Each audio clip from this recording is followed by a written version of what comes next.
করছেন। টেঙ্গুয়াপাড়া হাফিজিয়া মাদ্রাসার অধ্যক্ষ মহোদয় আছেন। অনাইখালী মহিলা মাদ্রাসার সম্মানিত সুপার মহোদয় এখানে উপস্থিত আছেন। আজমুস্তা হাফিজিয়া মাদ্রাসার অধ্যক্ষ মহোদয় আছেন। তো আমি কাউকে অ্যাডজাস্ট করতে ভুল করলাম কিনা, মিস করলাম কিনা, আমরা অত্যন্ত খুশি যে আমাদের উপজেলা মাধ্যমিক শিক্ষা অফিসারের যে মিসেস, উনি ওনার হাজবেন্ডের কর্মজীবনে কোনো স্কুল বা কোনো অনুষ্ঠানে উনি যাননি, কিন্তু আজকের অনুষ্ঠান ওনাকে বিশেষভাবে মানসিকভাবে একটু আকর্ষণ সৃষ্টি করেছে। সেই জন্য আজকের অনুষ্ঠানে উনি উপস্থিত হয়েছেন। আমাদের এলাকার পক্ষ থেকে, এলাকাবাসীর পক্ষ থেকে, আমাদের শিক্ষা পরিবারের পক্ষ থেকে ওনাকে স্পেশাল থ্যাংক জানাই। তো অন্যান্য অনেক সহকারী শিক্ষকবৃন্দ আসছেন এই 9টি প্রতিষ্ঠান থেকে। তারপর অভিভাবক যারা আসছেন, এই ভাবির কথা তো বলছি। আমাদের বিশেষ অতিথি মিসেস, আমার ছোট্টবেলার দোস্ত, ওনার মিসেস, উনিও কোনো অনুষ্ঠানে সচরাচর যান না, কিন্তু আজকের অনুষ্ঠানটি বিশেষভাবে ওনাকেও আকৃষ্ট করছে, সেই জন্য উপস্থিত হয়েছেন।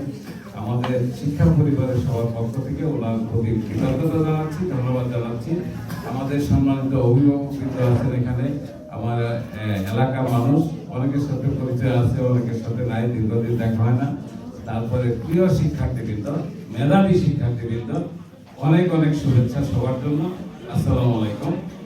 আমি শুরুতেই আমার বক্তব্য রাখার উদ্দেশ্যটা হলো যে আজকের এই প্রোগ্রামটি সম্পর্কে সবাইকে একটু অবহিত করা, যে এই প্রোগ্রামটির ধারণা আমার মাঝে কিভাবে আসলো এবং কি উদ্দেশ্যে এটা শুরু করলাম, এটার লক্ষ্য কি, এই বিষয়ে প্রাথমিকভাবে একটু ধারণা দিলে এরপর আমাদের প্রতিষ্ঠান প্রধান যারা আছেন সবাই এখানে বিশেষ অতিথি, ওনারা সবার উদ্দেশ্যে কিছু কথা বলবেন। এরপর আমরা পুরস্কার বিতরণ করে বৃত্তি বিতরণ করে আজকের অনুষ্ঠান শেষ করব। আমরা সবাই সংক্ষেপে কথা বলবো। আমি হয়তো একটু বেশি কথা বলবো, কারণ এই লক্ষ্য উদ্দেশ্য বর্ণনা করতে সময় লাগবে। হ্যাঁ, তো সামনে সবাই মেধাবী স্টুডেন্ট, এইটা আমাদের জন্য অত্যন্ত গর্বের। এই 9টি প্রতিষ্ঠানে যারা মেধাবী, এখানে আজমুস্তা হাফিজিয়া মাদ্রাসার 10 জন হাফেজ আছেন, টেঙ্গুয়াপাড়া হাফিজিয়া মাদ্রাসার 9 জন হাফেজ উপস্থিত হয়েছেন। আল্লাহর কালাম যারা মুখস্থ করেছেন, বুকে ধারণ করেছেন, তাদের প্রতি অনেক অনেক শ্রদ্ধা সম্মান। এবং যারা অন্য 7টি প্রতিষ্ঠান থেকে প্রতি ক্লাসে ফার্স্ট এবং সেকেন্ড 10 জন করে 70 জন মেধাবী স্টুডেন্ট এখানে আগমন করছে, তাদেরকে এই স্কুল এবং এই এলাকার পক্ষ থেকে, আমার ব্যক্তিগত পক্ষ থেকে, এই ফাউন্ডেশন পক্ষ থেকে অনেক ধন্যবাদ, কৃতজ্ঞতা, শুভেচ্ছা জানাচ্ছি। আর যারা মা অথবা বাবা আসছেন, আপনারা ওই আপনার মেধাবী সন্তানের সূত্র ধরেই কিন্তু আপনার এখানে আজকে আসার সুযোগ হয়েছে। আমরাও সৌভাগ্যবান যে আপনারা উপস্থিত হয়েছেন। তো আমি এই কার্যক্রমের লক্ষ্য উদ্দেশ্য সূত্র একটু সংক্ষেপে বলবো আপনাদের। আমি আপনাদেরই সন্তান, ইসলামপুর উত্তরপাড়া আমার বাড়ি। আমার বাবার নাম শাহ আবুল কাসেম, উনি প্রয়াত, এবং আমার চাচা ব্যারিস্টার শাহ ফেরদৌস। তো আমার বাবা ছিলেন একজন ব্যবসায়ী। তো আমরা 4 ভাই বোন, এবং আমার চাচা ব্যারিস্টার, উনি লন্ডনে যান 1962 সালে। এবং আমার যখন স্বাধীনতার ওই সময় উনি ব্যারিস্টারি পাস করেন। তো এলাকায় খুব আশা হতো না, লন্ডনে উনি থাকতেন, লন্ডনে হাইকোর্টে প্র্যাকটিস করতেন। ওনার এক ছেলে মেয়ে, ওনারা লন্ডনে আছেন। এবং আমরা 4 বোনই আল্লাহর রহমতে, আমার মায়ের প্রচেষ্টায় আমরা সকলে MA MSc পাস করেছি। তো আমার বড় ভাই আমেরিকাতে আছেন, আর বড় যে বোন এখানে উপস্থিত আছেন। আর 2 বোনের মধ্যে যিনি দ্বিতীয়, উনি কানাডাতে আছেন। আমি শিক্ষা ডিপার্টমেন্টে চাকরি করি। তো আমার সহকর্মী এখানে বসা আছে। আমি উপজেলা মাধ্যমিক শিক্ষা অফিসার গোপালীগঞ্জ নোয়াখালীতে তো আমি আসলে এই চাকরি থেকে স্বেচ্ছায় অবসর নিতে যাচ্ছি। যেদিন আমি আমার এই স্বেচ্ছায় অবসরের পেপারসটায় আমি স্বাক্ষর করি, ওইটা এখনো অনুমোদন হয় নাই। স্বাক্ষর করার সময় মানে আমার অজান্তে আমার চোখে পানি গড়িয়ে পড়ে। তো আসলে দীর্ঘ প্রায় 30 বছর এই শিক্ষা বিভাগের সাথে চাকরি করেছি এবং খুব আন্তরিকভাবে আমি কাজ করার চেষ্টা করেছি। তো সেই মায়া, সেই বন্ধন ছিন্ন হয়ে যাচ্ছে, এই জন্য আমার আসলে খুব কষ্ট হয়েছে। তো যখন এই ফিলিংসটা হলো, তখন আমার পাশে আসলে কেউ ছিল না। আমার ওয়াইফ, ছেলে মেয়ে ওরা আমেরিকাতে। তখন আমার মনে হলো যে আমি এই শিক্ষা বিভাগের সাথে যুক্ত থাকার কোনো উপায় আছে কিনা। তখন আমি নিজে নিজে আসলে ভাবলাম যে আমি এই 30 বছরে অন্তত 1000 খানেক শিক্ষা প্রতিষ্ঠান, স্কুল, কলেজ, মাদ্রাসা নিয়ে কাজ করেছি। লক্ষাধিক স্টুডেন্টদের সাথে আমি কথা বলেছি, তাদের সাথে মিশেছি, তাদের জন্য আমি কাজ করেছি। আজকে এই ডিপার্টমেন্ট থেকে আমি চলে যাচ্ছি, তো তখন নিজের অজান্তে মনে হলো ওদের সাথে থাকার একটা উপায় বের করতে হবে। ওদের কল্যাণে এবং মেধাবী স্টুডেন্টদের যদি একটু ইন্সপায়ার করা যায় এবং তাদের যদি সুন্দর জীবন গড়ার ক্ষেত্রে একটু ভূমিকা রাখতে পারি, তাহলে আমার এই এতদিনের চাকরি বা এটা একটু সার্থক হবে। তখন আমি ভাবলাম যে এই মেধাবী স্টুডেন্টদের যদি এনকারেজ করা যায়, তাহলে ওরা আরো ভালো করবে, সামনে ওরা দেশ পরিচালনার দায়িত্ব এক সময় নেবে। তখন একটু হলেও নিজের ভূমিকার জন্য দায়বদ্ধতা এড়ানো যাবে। তখন আমি চিন্তা করলাম তাহলে যদি মেধাবীদের একটা ভিত্তির ব্যবস্থা করি, তারপর ওই কোরআনে হাফেজ। তখন ভাবলাম যে আমি এটা করতে পারি। তখন তাৎক্ষণিক আমার ওয়াইফের সাথে আমি কথা বলি, আমার ছেলে মেয়ের সাথে কথা বলি। তখন ওরা খুব এটা ইনকারেজ করে যে না, এটা খুব ভালো উদ্যোগ। আমার ছেলে মেয়ে বলে বাবা তুমি এটা করো। হ্যাঁ, তখন আমার ছেলে মেয়েকে বললাম যে আমি তো কয়েকদিন পর দুনিয়া থেকে চলে যাবো, তখন এটা কন্টিনিউ করা তোমাদের উপর দায়িত্ব হয়ে পড়বে। পরে বললো যে না, ইনশাল্লাহ আল্লাহ যদি আমাদের তৌফিক দেয় আমরা এটা চালিয়ে যাবো। তারপরে আসলে সিদ্ধান্ত নেই। এই আমার বন্ধু, তার সাথে কথা বলি, আমার যে দোস্ত তার সাথে কথা বলি। উনি আমাকে এই স্কুলের হেডমাস্টারের নাম্বারটা দেয়। পরে এই হেড স্যারের সাথে আমি ফোনে কথা বলি, উনি আবার অন্যান্য হেড স্যারদের নাম্বারগুলো আমাকে দেয়। আমি সবার সাথে কথা বলি। সবার যে এত সুন্দর একটা আগ্রহ এবং আমাকে এত আন্তরিকভাবে সবাই রিসিভ করছে যে না, এটা একটা খুব ভালো উদ্যোগ হবে, স্যার আপনি আসেন, আমরা আপনাকে সহযোগিতা করবো। তারপরে সিদ্ধান্ত নিলাম যে আমি তাহলে প্রতি স্কুলে বার্ষিক পরীক্ষার ফলাফলের ভিত্তিতে ফার্স্ট সেকেন্ড এই 2 জন করে 5 ক্লাসে 10 জনকে একটা বৃত্তির ব্যবস্থা করবো। বৃত্তির এই টাকাটা কিন্তু অনেক বড় অ্যামাউন্ট না, ছোট্ট একটা অ্যামাউন্ট, কিন্তু তোমাদের পাশে থাকা, তোমাদেরকে ইনক্রিজ করা, তোমাদেরকে উৎসাহিত করা, যাতে তোমরা আরো ভবিষ্যতে ভালো করো, সেই উদ্দেশ্য নিয়েই আসলে এই কাজটা, যাত্রা শুরু করা। এবং আমার প্ল্যান আছে ভবিষ্যতে এই একটা ক্লাসে শুধু ফার্স্ট সেকেন্ড নয়, হয়তো first second third fourth fifth পর্যন্ত যাওয়া যেতে পারে। 5 জনকে দেওয়ার ব্যবস্থা করলাম, টাকার পরিমাণটা আর একটু বাড়ালাম। তারপরে শিক্ষা প্রতিষ্ঠান আরো বাড়ানো যেতে পারে এবং এখানে প্রাইমারি স্কুলকে ইনক্লুড করা যেতে পারে। তো এই ভাবনা নিয়ে আসলে শুরুটা করা। তো সেই জন্য আমরা 4 তারিখে একটা প্রস্তুতি মিটিং করে আজকে আমরা আয়োজন করেছি তোমাদের সাথে সাক্ষাতে, তোমাদেরকে একটু উৎসাহিত করা। আজকে 9টা প্রতিষ্ঠানে 19 জন হাফেজ এবং 70 জন মেধাবী স্টুডেন্ট এখানে একত্রিত হতে পেরেছে। এটা আমাদের জন্য অনেক প্লাস পয়েন্ট। এই অনুষ্ঠানের মাধ্যমে হয়তো তোমাদের আজকে একটা ইন্সপায়ার হবে, তোমরা একটা স্বপ্ন দেখবে, তোমরা প্রতিজ্ঞা করবে যে না আমি ভালো করবো। সেই জন্যই আসলে এই পরিকল্পনা করা এবং এটা সকলকে স্পষ্ট করার জন্য আমি বলছি, এই যে কার্যক্রম, এইটার অর্থটা সম্পূর্ণ আমার নিজের, আমার একা, এবং আমি আমার চাকরির যে টাকা, সেই টাকা থেকে দিচ্ছি। আমার অনেক টাকা পয়সা আমার নাই, কিন্তু আমার কাজ করার জন্য একটা মানসিকতা আছে, সেই জন্যই এই উদ্যোগ নিয়েছি। কেউ কেউ হয়তো যারা জেলাস ফিল করে বা একটু অন্যরকম চিন্তা ভাবনা করে, তারা কেউ কেউ হয়তো ভাবতে পারে যে এই টাকা কোথেকে আনছে, সরকারি কোনো টাকা কিনা, কোনো জায়গা থেকে অনুদান আনছে কিনা, 5 লাখ টাকা এনে এখানে 2 লাখ টাকা দিল কিনা। তাদের উদ্দেশ্যে আমি বলছি যে আপনারা এই ভাবনাগুলো কেউ ভাববেন না। এটা আমার সম্পূর্ণ ব্যক্তিগত টাকা, ব্যক্তিগত উদ্যোগ, ব্যক্তিগত প্রতিষ্ঠান। এইটা এক্সপান্ড হবে এবং আমার এই উদ্যোগ দেখে যদি এই এলাকার 10 জন লোক, যাদের অর্থকরী অনেক আছে, সামর্থ্য আছে, তারা যদি এগিয়ে আসে, তারাও যদি এরকম আমাদের এলাকার মেধাবীদের উৎসাহিত করে, সেটা আউটপুট কিন্তু আমাদের এলাকার জন্য আসবে, আমরা সবাই বেনিফিটেড হব। এই উদ্দেশ্য লক্ষ্য নিয়ে আমার আসলে এটা করা।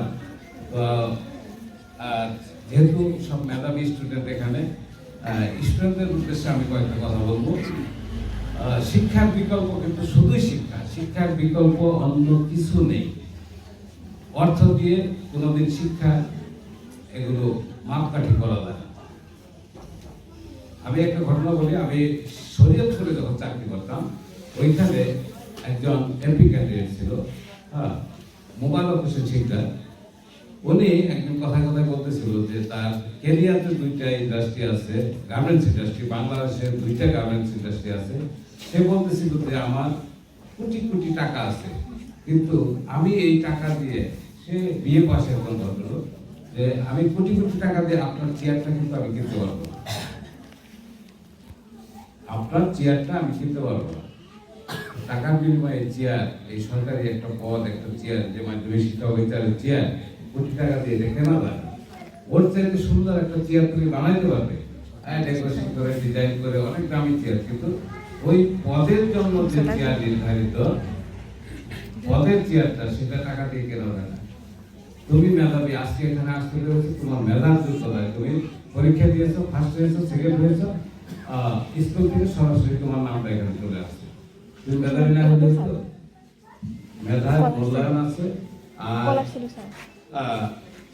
আমেরিকা আমি 10 মাস ছিলাম ওখানে, যেটা আমি রিয়ালাইজ করেছি, আমেরিকার গোটা ওয়ার্ল্ডের সর্বোচ্চ পর্যায়ের, শীর্ষ পর্যায়ের একটা টেকনোলজি বলো বা মানের দিক দিয়ে বলো, একদম উচ্চ পর্যায়ে থাকার মূল চালিকা শক্তি তাদের কিন্তু একদম নিজস্ব না। এটা আমেরিকা একটা ইমিগ্রেন্ট কান্ট্রি। জি, কথা বলেন না?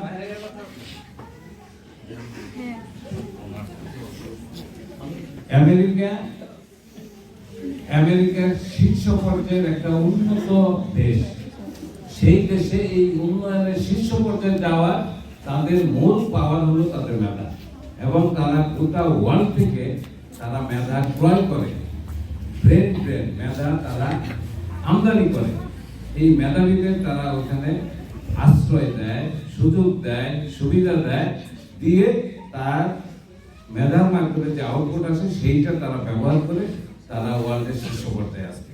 তোমরা যদি মেধাবী হও, তোমরাও আমেরিকা যেতে পারবে, নাসাতে চাকরি করতে পারবে, এবং এই গ্রামে বসে সেটা স্বপ্ন দেখতে হবে। আজকে আমাদের দেশ যারা পরিচালনা করতেছে, সচিব পর্যায়ে যারা এই করতেছে, সিনিয়র সচিব আছে, ক্যাবিনেট সচিব আছে, তারা কিন্তু সবাই গ্রাম থেকে উঠে আসছে, এবং গ্রামের সরকারি প্রাথমিক বিদ্যালয়ে তারা পড়াশোনা করতো।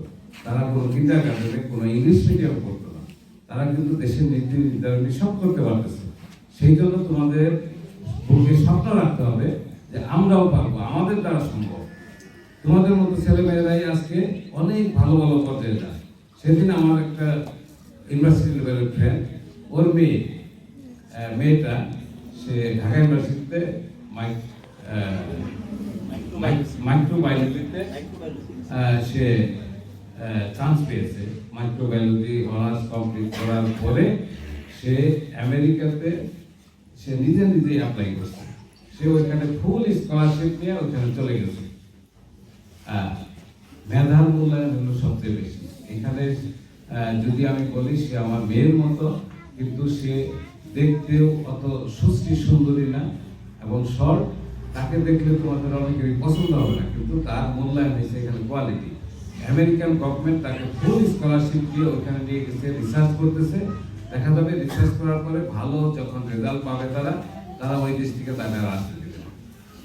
এইভাবে আমাদের দেশের সর্বোচ্চ মেলাগুলো দেশের বাইরে চলে যাচ্ছে। তোমরাও যেতে পারবে, তোমরা যদি আজকে স্বপ্ন ধারণ করো যে আজকের থেকে আমি একটা টার্গেট নেব যে আমি এই ভালো স্টুডেন্ট হিসেবে ভালো রেজাল্ট করবো, এসএসসিতে ভালো করব, ওখানে যাব, ভালো ইউনিভার্সিটিতে ভর্তি হবো, বিদেশে যাব, তারা কিন্তু ঠিকই যেতে পারে। তবে স্বপ্ন থাকতে হবে, আজকের থেকে স্বপ্ন দেখা শুরু করতে হবে। তোমাদেরকে আমি রিকোয়েস্ট করবো, স্বপ্ন দেখলে সেই স্বপ্ন বাস্তবায়ন হবে। আর মানুষ জেগে জেগে যে স্বপ্ন দেখে সেটা কিন্তু বাস্তবায়ন হয়, ঘুমাই ঘুমাই স্বপ্ন দেখলে সেই স্বপ্ন কিন্তু বাস্তবায়িত হয় না। এখানে আমি একটা উদাহরণ নিয়ে আসতে চাই। আমি একটা কর্মস্থলে চাকরি করতাম ময়মনসিংহে। সেখানে একটা টিচার এনটিআরসির মাধ্যমে মেধা ভিত্তিতে সেই স্কুলের শিক্ষক হয়েছে, হ্যাঁ ফুলবাড়িয়াতে।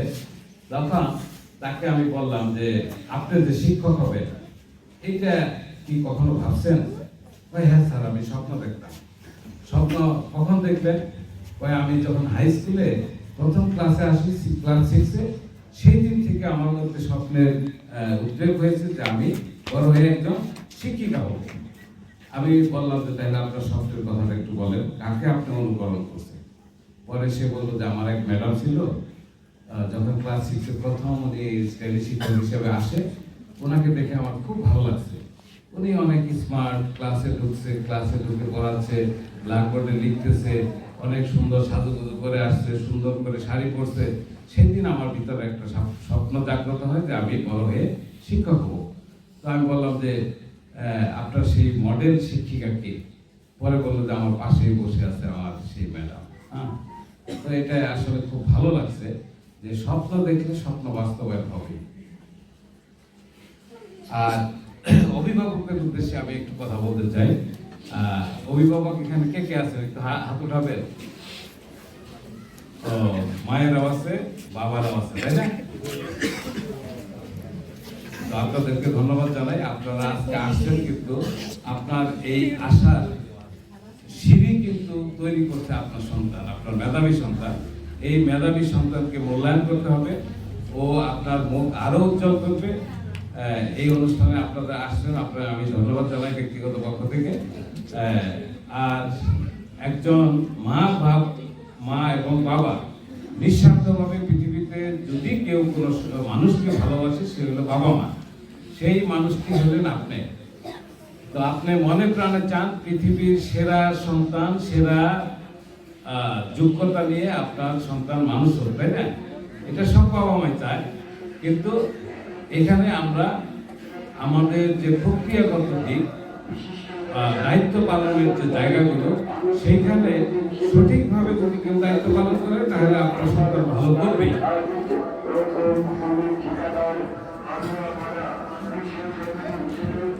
বর্তমান সময়ে আপনার সন্তানকে সুন্দরভাবে বেড়ে ওঠার জন্য আপনার সহযোগিতা সবচেয়ে বেশি দরকার। আপনি পৃথিবীতে সবচেয়ে বেশি ভালোবাসেন আপনার সন্তানকে। আপনার সন্তানকে যদি কেউ বলে যে আমি কোটি টাকা দেবো, আপনি বিক্রি করবেন? বলেন তো, করবেন? তাহলে এই আপনার এই সন্তান কোটি টাকার চেয়ে অনেক প্রিয় আপনার কাছে। এই প্রিয় জিনিসটাকে ভালোভাবে যদি আপনি যত্ন না নেন, হেলায় যদি নষ্ট হয়ে যায়, এর যে দায়ভার এটা আপনার উপর আসে, সমাজের উপর আসে, আপনার উপর বেশি আসে।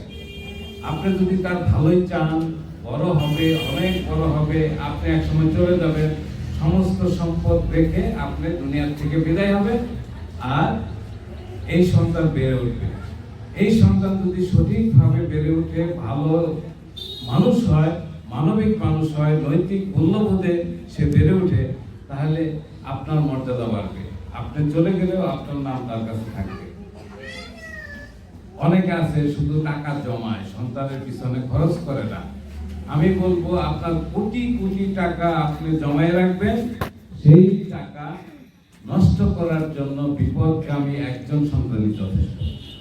10 জন সন্তান রাখবেন, একজন সন্তানই সব ধ্বংস করে দিতে পারে। আর আপনি কোনো সম্পদ রেখে যাবেন না, শুধু আপনার সন্তানকে ভালোভাবে মানুষ করার কৌশল নেন, তার পড়াশোনার পিছনে সব খরচ করেন, দেখবেন যে সে এক সময় আপনার না দেশের নাম বয়ে নিয়ে আসবে, দেশকে উজ্জ্বল করবে। আর মায়েদের অনেক ভূমিকা আছে। আপনার সন্তান কার সাথে মিশতো, তার বন্ধুকে, এইগুলো খেয়াল রাখতে হবে।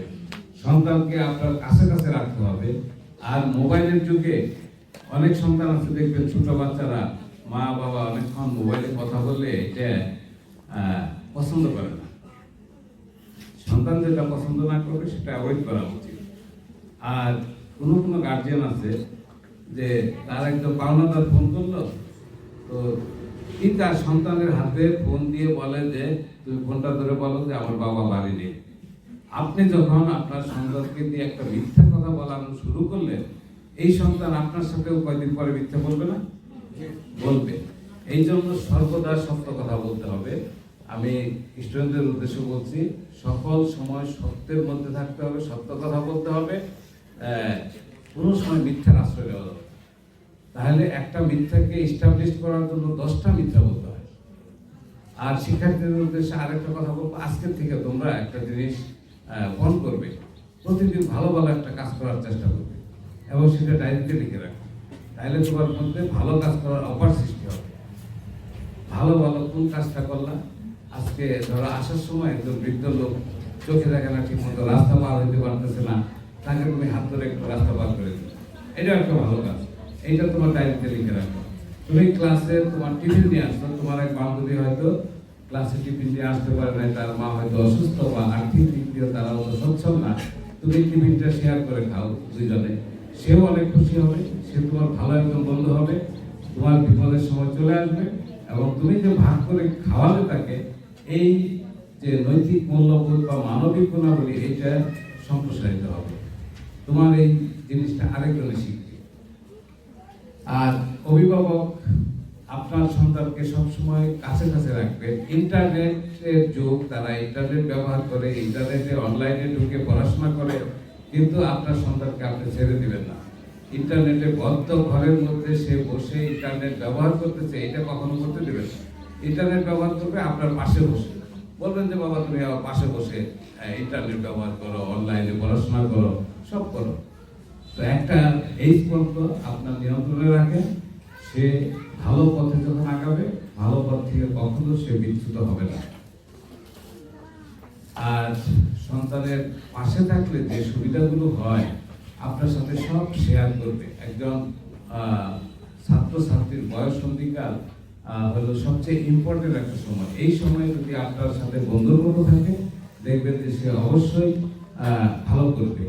আপনার যে কোনো বিপদে আপদে যে কেউ যদি তাকে একটা টিস করে আপনাকে বলবে, সেটার সমাধানের উপায় আপনি বের করতে পারবেন। আর যখন সন্তানের থেকে বিচ্ছিন্ন হয়ে যাবেন, আলাদা আলাদা রূপ, তখন আর কখনোই সন্তানকে আপনার কাছে ধরে রাখতে পারবেন না। তো আমার বাসায় একবার আমার ছেলে তখন ছোট্ট, ও খুব কার্টুন পছন্দ করে। তো আর আমি শুধু ক্রিকেট খেলা দেখি, ফুটবল খেলা দেখি। পরে আরেকটা টিভি আনলাম। টিভি আনার পর আমার ওয়াইফ বললো যে, আমি বললাম যে এটা ড্রয়িং রুমে লাগাবো। আমার ওয়াইফ বললো যে ড্রয়িং রুমে লাগাতে পারবে না, তোমার টিভি অড টিভির উপরে লাগাবো। মানে 2 টিভি নিচে উপরে থাকবে, একটা কার্টুন চলবে, একটা খেলা চলবে। তার উদ্দেশ্য হইলো যে তুমি, আমি চাকরি করি দূরে, ঢাকা শহরে ওরা থাকতো, যে সপ্তাহে আসে 2 দিন মাত্র। তোমার ছেলের থেকে যদি তুমি আলাদা থাকো, তাহলে তো তোমাদের দূরত্ব বেড়ে যাবে। তুমি এখানে বসে তুমি খেলা দেখবা, ও এখানে বসে কার্টুন দেখবে।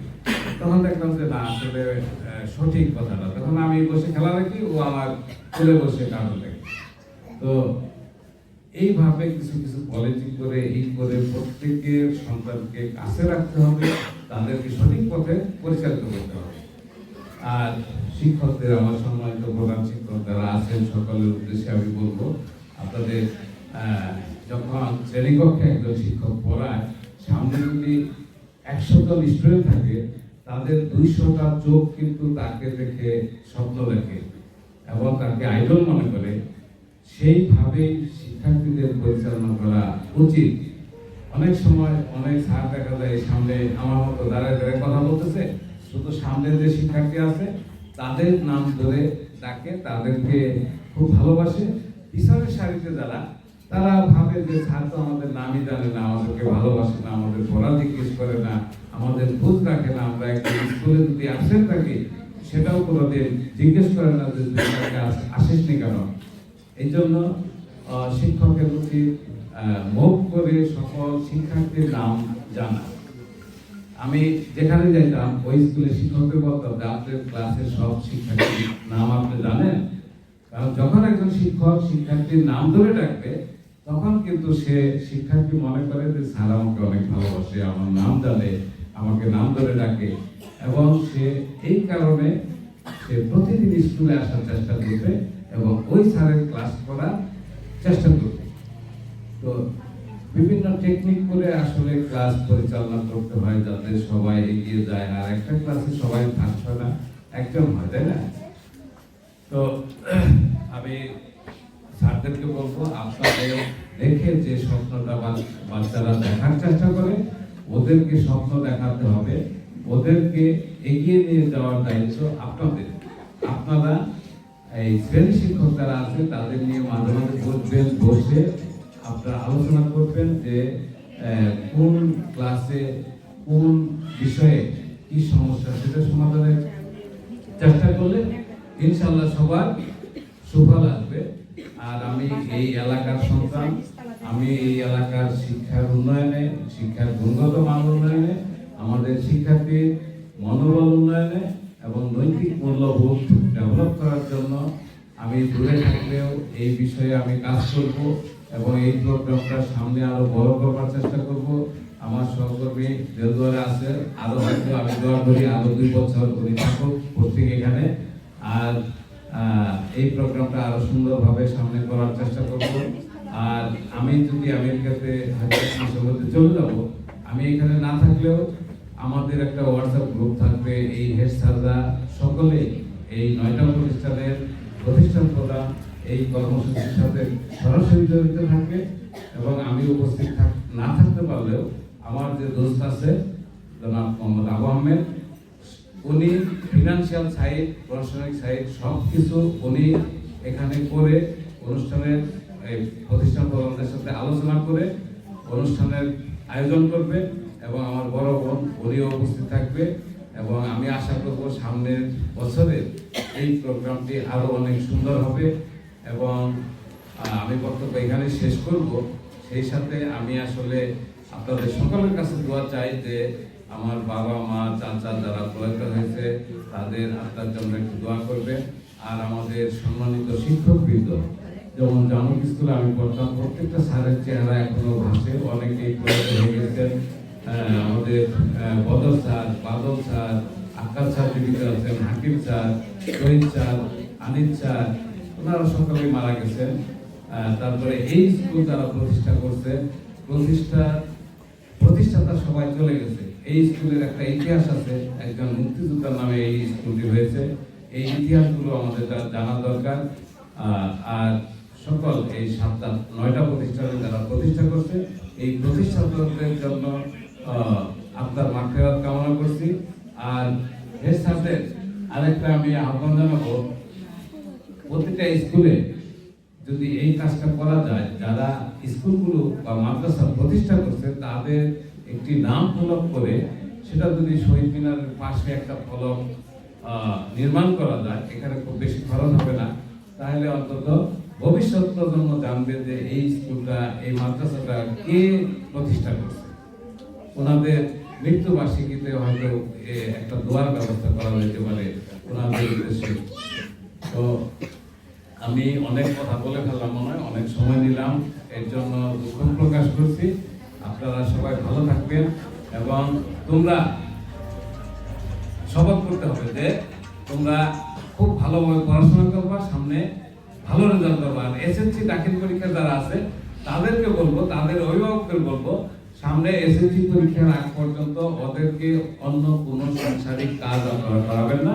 শুধু ওরা এখন খাবে, পড়বে আর ঘুমাবে, এই 3টা কাজ করবে, ঠিক আছে? এসএসসি পরীক্ষার্থী, আর তোমরা আরো ভালো করার চেষ্টা করবা এবং তোমাদের রেকর্ড আমাদের কাছে থাকবে, তোমাদের হেড স্যারের কাছে থাকবে এবং সামনের বছর আমরা দেখবো যে তোমাদের এই রোল নাম্বার তোমাদের এই ধারাবাহিকতা ঠিক আছে কিনা। হ্যাঁ, তো সবাইকে ধন্যবাদ জানাই, সবাই ভালো থাকবেন।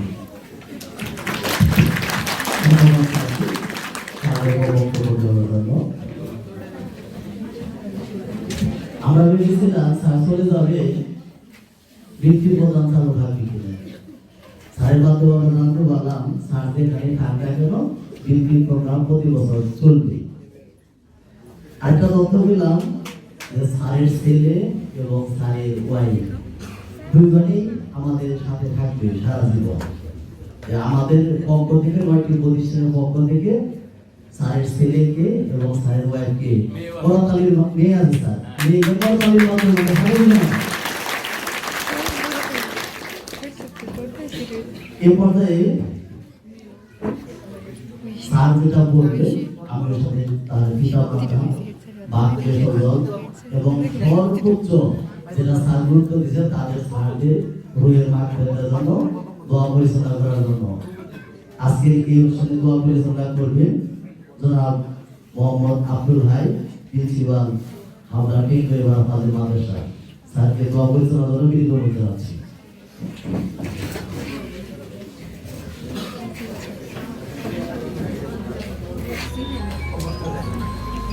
আলহামদুলিল্লাহ, সালাতু ওয়াসসালামু আলা সাইয়্যিদিল মুরসালিন ওয়া আলা আলিহি ওয়া সাহবিহি আজমাইন। শাহ কাসেম বেগম স্মৃতি শিক্ষা কল্যাণ ফাউন্ডেশন কর্তৃক আয়োজিত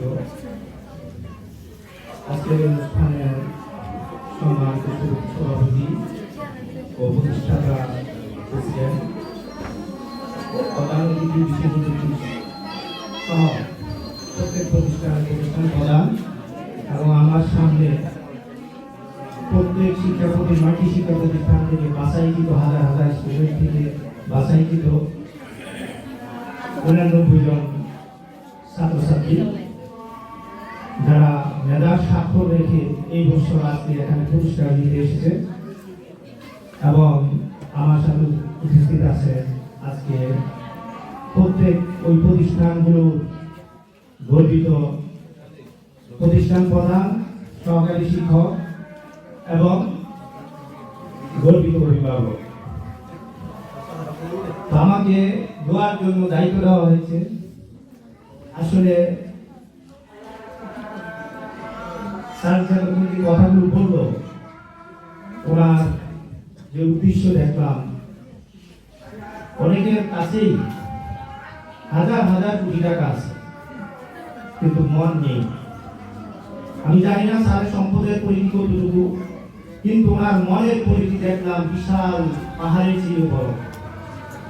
যে আমরা এই অবস্থায় স্যারের পরিবার সহ যারা এই শিক্ষার সাথে জড়িত, আমরা যেহেতু সময় একবারে কম, আজান হয়ে গেছে, সংক্ষিপ্তভাবে আমরা একটু দোয়া করব। তারপর আমরা জানি আবার স্যারের বাড়িতে আজকে একটু দোয়া অনুষ্ঠান আছে, তা আমরা সবাই দুরূদ ইব্রাহিম পড়ি। আল্লাহুম্মা সাল্লি আলা মুহাম্মাদ ওয়া আলা আলি মুহাম্মাদ কামা সাল্লাইতা আলা ইব্রাহিম ওয়া আলা আলি ইব্রাহিম ইন্নাকা হামিদুম মাজিদ। আল্লাহুম্মা বারিক আলা মুহাম্মাদিন ওয়া আলা আলি মুহাম্মাদ কামা বারাকতা আলা ইব্রাহিম ওয়া আলা আলি ইব্রাহিম ইন্নাকা হামিদুম মাজিদ। আলহামদুলিল্লাহি রাব্বিল আলামিন والصلاة والسلام على سيد المرسلين. اللهم إنا نسألك علما نافعا رزقا طيبا عملا متقبلا. اللهم إني أسألك علما نافعا رزقا طيبا عملا متقبلا. اللهم اغفر له وارحمه وعافه واعف عنه واكرم نزله واسع مدخله واغسله بالماء والثلج والبرد ونقه من الخطايا كما ينقي الثوب الأبيض من الدنس. وأبدله دارا خيرا من داره وأهلا خيرا من أهله وزوجا خيرا من زوجه وأدخله الجنة وأعذه من عذاب القبر ومن عذاب النار. اللهم اغفر لحينا وميتنا وشاهدنا وغائبنا وصغيرنا وكبيرنا وذكرنا وانثانا. اللهم من أحييته منا فأحيه على الإسلام ومن توفيته منا فتوفه على الإيمان. اللهم لا تحرمنا أجرهم ولا تفتنا عاقبتهم. ربنا آتنا في الدنيا حسنة وفي الآخرة حسنة وقنا عذاب النار. হে আরশের মালিক, আমরা আজকে এলাকার বাছাইকৃত কিছু লোক আমাদের প্রাণপ্রিয় ছাত্রছাত্রীদেরকে নিয়ে রব্বুল আলামিন তোমার শাহেনশাহী দরবার দুখানা হাত বাড়িয়েছি। রব্বুল আলামিন তোমার কাছে ফরিয়াদ, রব্বুল আলামিন আজকে যে আয়োজন করা হয়েছে, যে বৃত্তি চালু করা হয়েছে, রব্বুল আলামিন কিয়ামত পর্যন্ত তার পূর্বপুরুষদেরকে দিয়ে রব্বুল আলামিন তার বর্তমান প্রজন্ম যারা আসবে তাদেরকে দিয়ে রব্বুল আলামিন এই বৃত্তি অনুষ্ঠানটি চালু রেখে। আয় রব্বুল আলামিন, আমরা একটু আগে বলেছি রব্বুল আলামিন অনেকেরই সম্পদ আছে, মন নেই। রব্বুল আলামিন তুমি যে বড় মনের সাক্ষ্য দিয়েছেন আজকে, রব্বুল আলামিন ওনার যে মনের তামান্নাগুলো, যে মনের আকাঙ্ক্ষাগুলো, রব্বুল আলামিন ওনার মনের আকাঙ্ক্ষাগুলো তুমি বাস্তবায়ন করার তৌফিক দান করো। রব্বুল আলামিন কামাল পারভেজ স্যারকে রব্বুল আলামিন তুমি নেক হায়াত দান করো। রব্বুল আলামিন ওনার পরিবারের মধ্যে যারা রয়েছেন সবাইকে নেক হায়াত দান করো।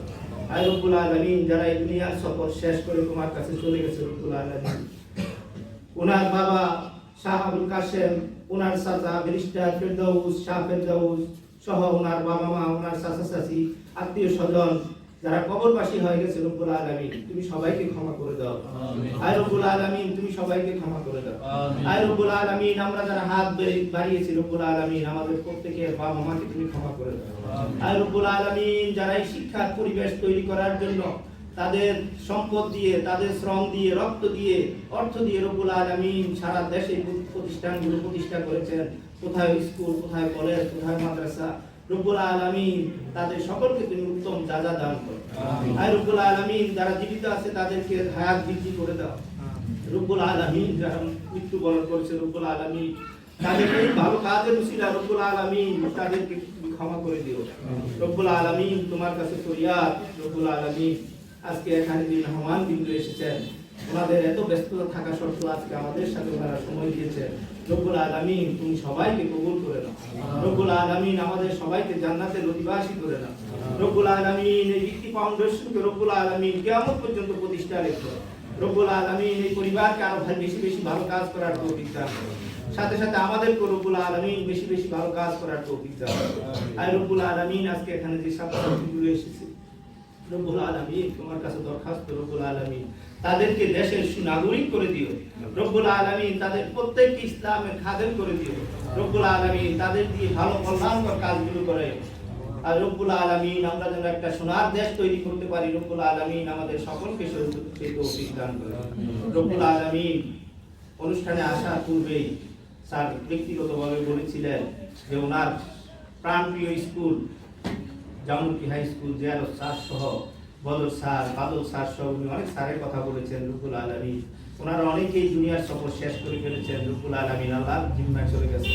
রব্বুল আলামিন তুমি ওনার মনের যে তামান্না, রব্বুল আলামিন তুমি ওনাদেরকে ক্ষমা করে দিও। রব্বুল আলামিন আমাদের ওস্তাদ গুরুজন যারা কবরবাসী হয়ে গেছে সবাইকে তুমি ক্ষমা করে দিও। রব্বুল আলামিন বিশেষ করে রব্বুল আলামিন আমরা যে প্রতিষ্ঠানে দাঁড়িয়ে আছি, রব্বুল আলামিন এই প্রতিষ্ঠান একজন শহীদের নামে, রব্বুল আলামিন তার ত্যাগকে রব্বুল আলামিন তুমি কবুল করে নিও। আয় রব্বুল আলামিন তোমার কাছে দরখাস্ত, রব্বুল আলামিন সারা দেশে রব্বুল আলামিন এই দেশকে, বাংলার জমিনকে তুমি ইসলামের জন্য উর্বর করে দিও। রব্বুল আলামিন এই জমিনকে তুমি ইসলামের জন্য উর্বর করে দিও। আয় রব্বুল আলামিন আমরা যেন কঠিন হাসরের দিনে রব্বুল আলামিন আমাদের আমলের জন্য, আমাদের কাজের জন্য যেন তোমার জবাবদিহির মুখে না পড়ি, রব্বুল আলামিন আমাদেরকে সেই রকম আমল করার তৌফিক দান করো। আয় রব্বুল আলামিন যারা এই কষ্ট করে এত সুন্দর অনুষ্ঠান আয়োজন করেছে, রব্বুল আলামিন সকলকে তুমি উত্তম জাযা দান করো।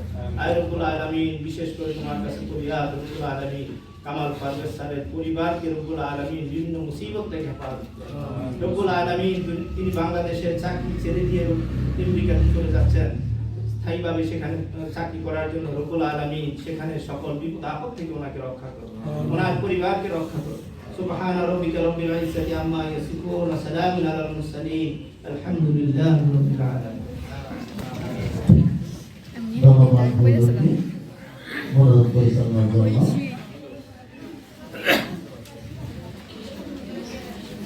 এখন বিশেষত বক্তব্য দেওয়ার আগে স্যারের কাছে বিনোদন জানাচ্ছি, স্যারের পরিবার বর্গ কি লাইনে আছে কিনা, তাকে একটু যদি আমাদের সাথে স্বাগত বক্তব্য অথবা আমাদের সাথে একটু দেখা দিত তাহলে একটু ভালো হতো। স্যারকে বিনোদন জানাচ্ছি যে স্যারকে পরিবার যখন লাইনে থাকবে আমাদের সাথে এক মিনিট কথা বলে দিবে। না খালি পুরস্কার যখন দেয় তখন এ পর্যায়ে বিশেষত